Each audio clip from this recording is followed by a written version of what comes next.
She's a terrible person. You could say it, right? Like everybody else in the Black Dragon, right? She, I feel like she's just hungry.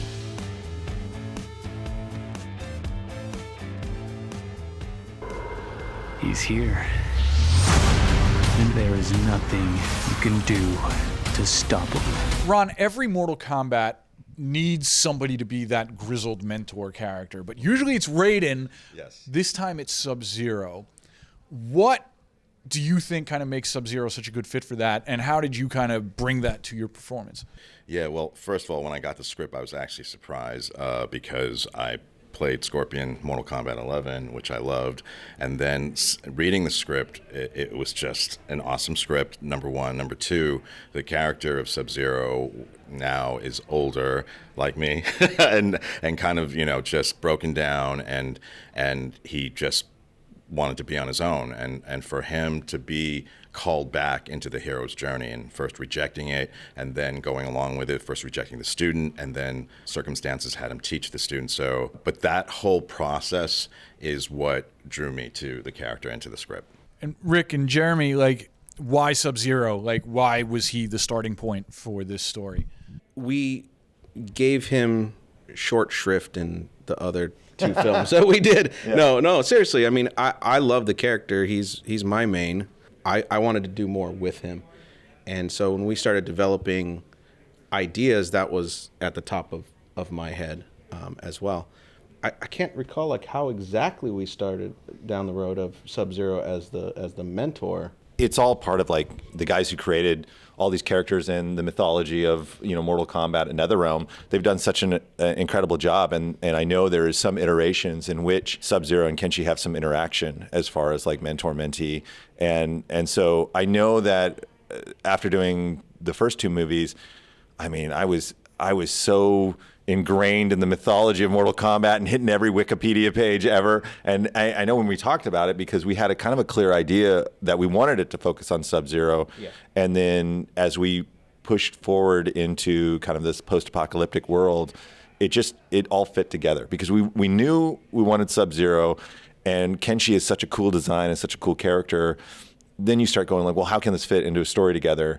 It really was seamless. I mean, we ended up pretty doing natural. Yeah. Once we started down the path, it became like, oh yeah, of course, we could tell Kenshi's story in a pretty faithful way to what it is, you know, in the game world, in that lore, while, you know, pushing Sub-Zero forward into, you know, a circumstance that maybe you've never seen him in before. Right, and it was really our chance because like we said, we did Scorpion to just kind of like dive into the character of Sub-Zero in a way that we think fans are really going to enjoy. The first two movies are kind of based on the first two games, right? This one is really a departure. Like, this one is like a much more like broadening of the scope of the kinds of stories that you're telling. So, you know, what was the kind of mandate for that? And were there other, you know, at one point were you going to look at other games for inspiration? I don't think there was necessarily a mandate, but rather we did the first two films, and we never expected that we would have a chance to do anything else.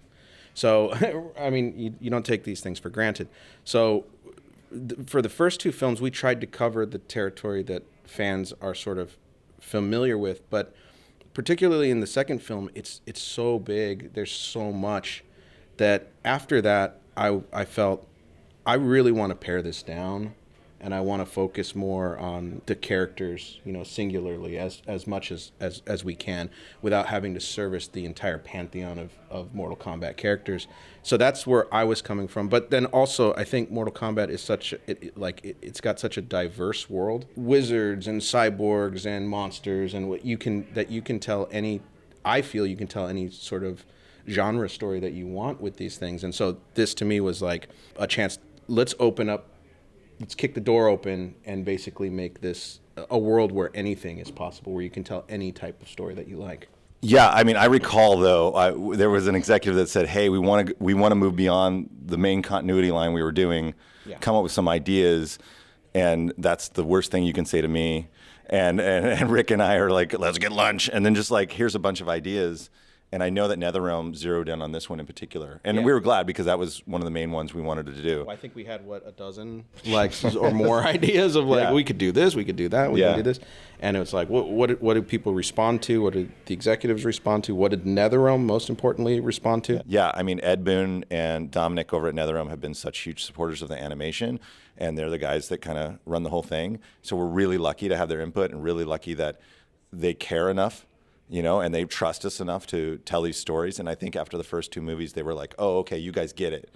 And so that's been something that we haven't taken for granted either. And animation is such a collaborative exercise in a way. We feel really lucky to be able to play in this universe. It's not every day that you get to do these ultra-violent animations. Well, not only that, but do something that departs so heavily from the established lore. But we always had the intention of tying it in. It's like we're doing something different that maybe fans aren't familiar with this story, but there are nods and hints, and then ultimately connective tissue that all brings it into the world, and so it makes sense within all that. Right. You want to talk about stuff that fans might not immediately be familiar with. Courtenay, you are playing a really obscure character. Like, Kira's only appeared in 2 games or something, right? I feel like your performance in this, you get to define this character in ways that it's just never happened before. So what's that like for you? And, what was your kind of experience with this world in general? It's funny, I actually looked up my my audition, and it specifically did say that it was a standalone piece, that it would honor the original concepts, but that we should treat it as its own thing. And so just researching her, looking her up, there wasn't very much anyway. All I really got was that she, had fought her way out of Afghanistan as a man, so I knew she was a total badass. It was it's just a fun mixture of her being a total, the specifics of the casting were that she was sadistic, cool-headed but cruel and mischievous, and I thought that was a really great combination, and I loved being able to bring that mischief in. She really does take joy in being bad, so that's. She's a terrible person. You could say it, right? Like everybody else in the Black Dragon, right? She? I feel like she's just hungry. Okay, all right, okay. It's true. They don't get a lot to eat, and I don't know about you, but when my blood sugar drops, and people are ambition, die. I know, men tend to read ambition on women as So you're right. You're right. That was really uncharitable of me. I apologize. Wow, I'm out of here. Yeah, but is it more fun to play a villain? Yes, it is. I don't care what anyone says. No, I always feel really drawn to characters that are walking that fine line of, and she's definitely tipped over, but I think she has her reason. I mean, I kid around about the food thing, but it's true. Not having enough to eat will make you crazy. Yeah, I mean, I'm always that idea that any one of us under any circumstances can be horrible is always a really fun thing to play, and I hope that, maybe they'll do some more stuff with her and you'll get to know why maybe she's hangry. But it's always the best combination. Nobody's actually really just horrible. It's good that you say that, though, because the way this movie is structured, it does open the Mortal Kombat universe up for more, kind of specific spotlight spin-offs like we have with this movie, right? So are there any plans for that already in the works, or have you thought about other characters that you would want to put the spotlight on, like Kira, for example? Yeah, Kira's grizzled hero's journey. Oh, wait, that's you. Sorry. We're not done with you. Yeah, we've definitely given thought to it. Of course, you can't help it. And I think, that was sort of that was what I wanted to do with this one, was basically open up the world, like I said, so that you could remove yourself a little bit from the tournament and tell stories about the characters that are involved in that, and explore them a little bit more closely. I'd love to do that. People got to buy the DVD. Yeah, I just want to add to that, because for me, what drew me to this also is, look, we're all big fans of Marvel, right? One of my favorite films is Logan. This is Logan's storyline of Mortal Kombat. I love the intimacy and the journey, of him and Kenshi. So, yeah. And Ron, you're a Mortal Kombat veteran. because you did voice you did voice Scorpion as well.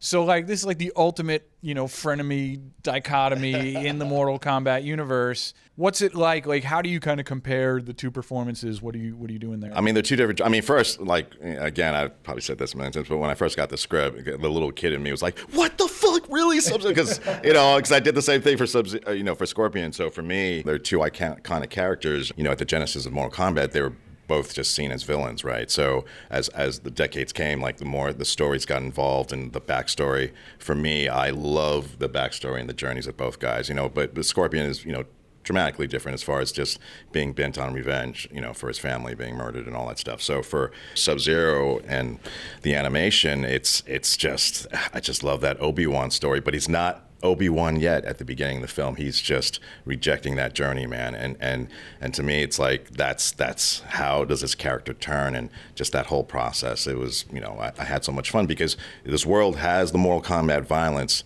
but it has that heartbeat through line that I feel is really different and unique.